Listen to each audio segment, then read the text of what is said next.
Hey, what's up everyone? There's so much to cover in this video, from the ship which hit the Baltimore Bridge to its hidden meaning to all of these different things that they have taking place, from multiple explosions that have taken place to a presidential campaign. So many things to cover, strange things in general happening around here and worldwide. So let's get started. So the dolly lost power. If you know, the dolly lost power just before hitting Key Bridge, and the meanings behind that particular scenario are just way too much to be coincidental. So first, thanks to Jacob Israel for pointing a lot of this out. But not only Jacob Israel, definitely go check his channel out and his website and watch his video regarding this, but also Gene Spliced, who commented, "The dolly lost power, then power was restored, and then the ship turns on, and then it impacts the Francis Scott Key Bridge at 1:28 a.m. Now, 1:28 a.m. was also 128 days before Francis Scott Key's birthday on August 1st. So, take all that into consideration. The name of the dolly and the name of the ship was the Dolly, and there was a painter. This guy right here, Jacob Israel, he pointed this out, and he made a video 4 months and 4 days before the event. This person sent him a video just days before as well about cargo ships and how so many thousands of items go missing off of these cargo ships into the ocean all the time. Very interesting. As he stated in this video, Salvatore Dali, who's known for the painting The Broken Bridge and The Dream. The Dolly is the name of the ship. It was just starting a 27-day voyage, and the ship had spent 2 days in Baltimore's port before setting off. And now they say, "Oh, this is going to really mess up our economy all the way to states like Kentucky and Michigan and all these other places. It's going to affect them." They say it's going to affect the economy. It's going to affect the trade, everything.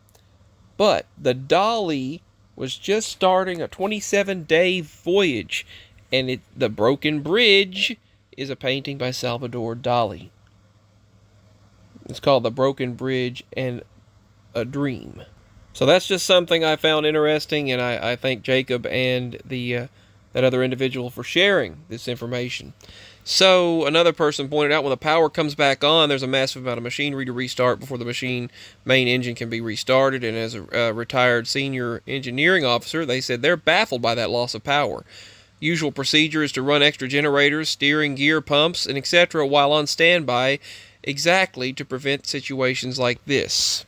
So that just doesn't add up why that happened. And we have this guy, Robert F. Kennedy Jr., which we all knew was going to be back on the scene. He's very healthy and fit, and he's got a lot of stamina, and everything. A lot of what he stated makes sense. Everything that he pointed out, everything in his campaign speech made sense. He's running as a different.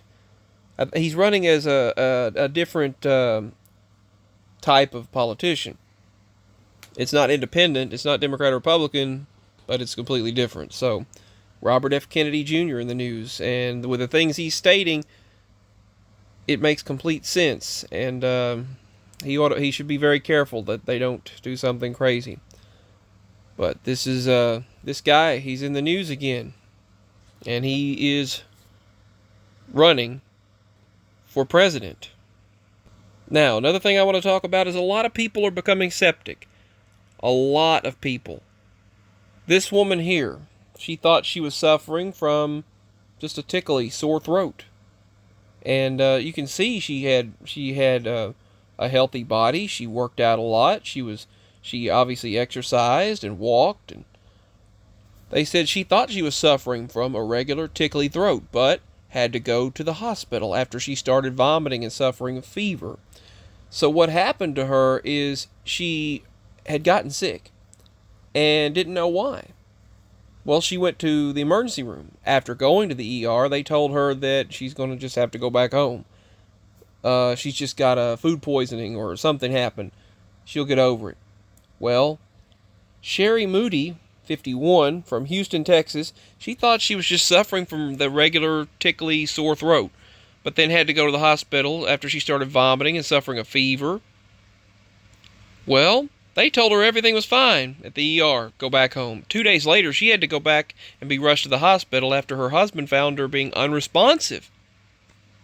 And then now, she was then forced to have her hands and feet amputated after they turned black. Sherry Moody, a very healthy person, and I think they're putting things, that's another thing that R.F. Kennedy Jr. talked about. Robert F. Kennedy Jr. spoke about them putting things in our food that are very unhealthy. And they're messing with our food. They're messing with everything. These billionaires and trillionaires, they're eating the foods that they want and using private jets. But yet they want climate control, and they want to create bills disguised as climate control to control all of us, meanwhile still flying on their private jets and polluting the earth. Perfectly fine for them, at the same time as telling us what to eat, telling us, you will eat the bugs and you will be happy. Meanwhile, they want to make fake meat for us and make us eat bugs. Meanwhile, they continue to eat their gourmet meals. No issues. All right, but this woman here, I think they're putting stuff in our foods, and they're changing it. They're genetically modifying it, and they're messing with our natural foods. Plus, over 200 food processing plants have blown up, have exploded over the past year or so. Over 200 food processing places have exploded, and they're making it extremely hard on farmers. And due to diseases and other things spreading, they're telling them they have to kill their cattle, and the bad weather has killed them.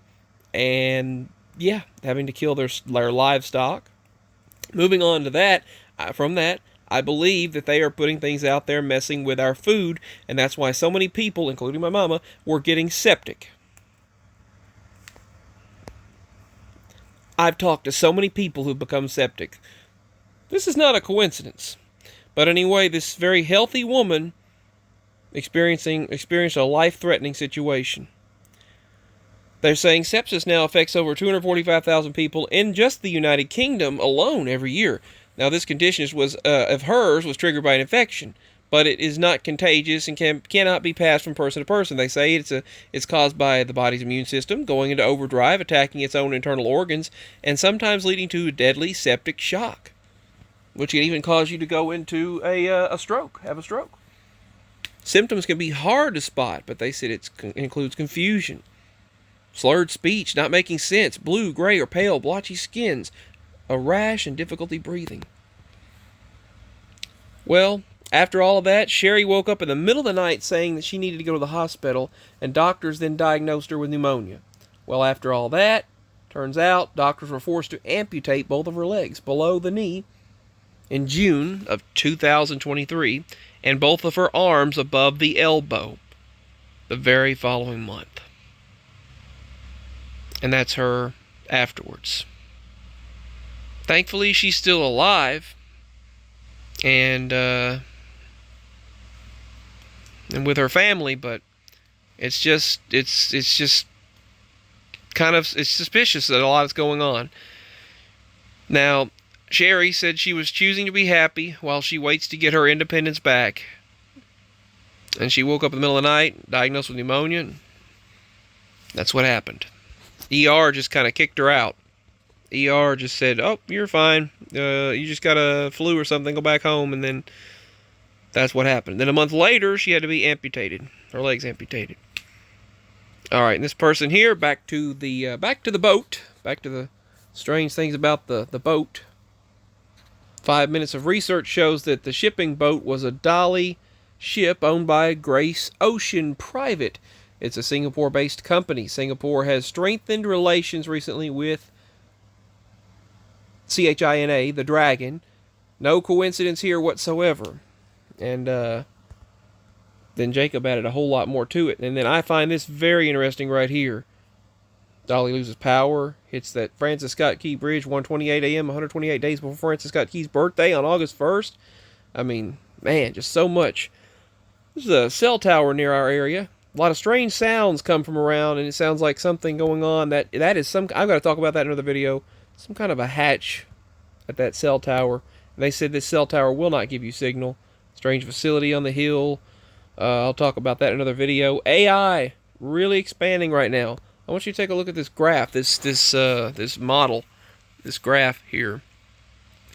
In 2016, this is our data expansion and how much learning this AI could do, how much information and data these chips and these microchips that run these devices. This is how much data could be processed and how much we've expanded from 2016 to 17. It's a straight line, pretty much. A little bit up from 17 to 20. Now that's just a 3-year difference right there. And then watch what happens after 2020 to 22. It goes up a pretty good amount compared to the previous years. We've been on a steady straight line so far of how much data can expand. Well, suddenly, look at that jump from 2022 to 24. Boom. We have expanded 1,000 times in AI computation in 8 years. AI, artificial intelligence, is able to compute 1,000 times more than it was 8 years ago. And most of that was done in the past 2 years. Just imagine what is coming. And that's just one of the chips right there. But Robert F. Kennedy, back to that, he's thinking of joining in the Libertarian Party. He said that will help him solve the dilemma of gaining ballot access across the country. So let me know what you think about all of this. He's possibly running as Libertarian. And these solar storms, they caused a lot of internet and cell phone issues and GPS issues, satellite problems. Earth just experienced a severe geomagnetic storm. We even saw the northern lights way down here in Tennessee. It was visible on the horizon right there in northern middle Tennessee. The rest of the areas, it was visible overhead. In all of these areas, the aurora borealis. Now, when the sunspot activity is very active during the 11-year cycles of the sun, and we are in the peak cycle right now, and we are in a very active cycle. The sunspot cycle takes place, the pole reversal of the sun takes place every 11 years, causing these coronal mass ejections. Now, those are when highly charged particles expel from the sun out of the corona, or the outer layer of the sun, and it expels those highly charged particles much larger than the Earth, thousands of times the size of the Earth, and they are hurtled out into space, and they interact with our technology. But what happens is, usually the magnetosphere, which is the magnetic protective layer that surrounds the Earth, generated by the core, it's believed, that it surrounds the Earth, and we are recently in a pole shift right now, beginning in a pole shift, where the magnetic poles of the Earth are beginning to move. I know magnetic north was reported to be on the move years ago on NBC News and various other outlets, but the pole reversal is happening on the sun, like I said, every 11 years, and it becomes more active. You get more solar storms, so the coronal mass ejections occur, like what happened a few days ago. And you've got C-class storms. They go from C1 to C5. A few days ago, it was in the C3 to C4 category, but what happened was those two ejections from the sun, those two of those highly charged particles, very, very high energy, those two storms merged in together as one as they were heading to Earth, creating a large superstorm. So they hit the magnetosphere, and as they reacted with the Earth's magnetosphere, the remaining particles reacted with our aurora borealis, which is the northern lights, causes the northern lights. And as they caused those beautiful auroras, it was visible in many areas. And because of the power of that storm, and how much energy, the electrified energy that it put out, because of how powerful it was, on the scale it was visible a whole lot further down than normal. Now, that geomagnetic storm actually was so powerful, it was in the G4 levels at maximum. And overnight, G4, and then during the next day, it was G3, which is still strong, but we were under severe. We don't usually get a geomagnetic storm warning across devices, but this time we did receive a warning because it was visible even farther south, because the geomagnetic storm watch that was issued said we were under a G4, which is very high. And it's expected in 2024 and even 25 that we could see solar storms even as far down as not solar storms, but the northern lights could be visible even as far down as Florida. So this is going to be a rare next couple of years.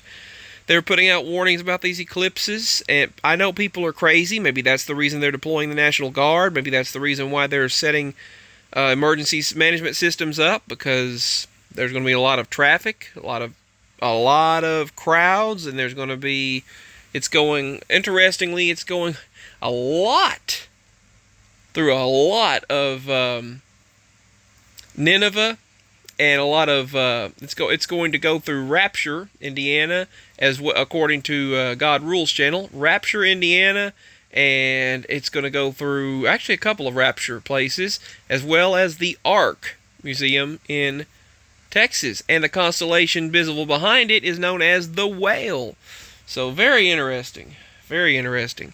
Jonah and Nineveh, there's going to be a lot of Jonah and Nineveh locations that it crosses through. Whole lot of Nineveh.